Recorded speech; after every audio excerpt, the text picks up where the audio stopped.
It's 5 years since Ramona Mulligan was diagnosed with type 2 diabetes. She weighed 17 stone at the time. 2 half marathons and 50 5K park runs later, along with some dieting, she's lost 7.5 stone and says it's helped manage the diabetes.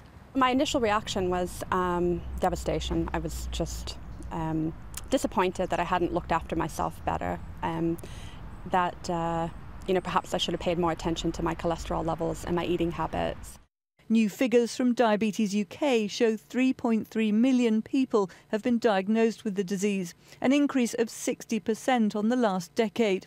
On average, 10% of cases are type 1 diabetes, with the vast majority, 90%, type 2, which is linked to obesity.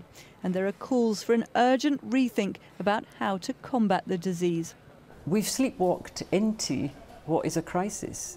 It's crazy to keep spending money on treating the end stages of diabetes when that money spent at the early stage in helping people live healthily would be much more productive.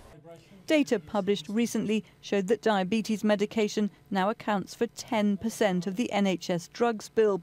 And campaigners say there's a huge potential to save money if levels of diabetes were reduced. Sophie Hutchinson, BBC News.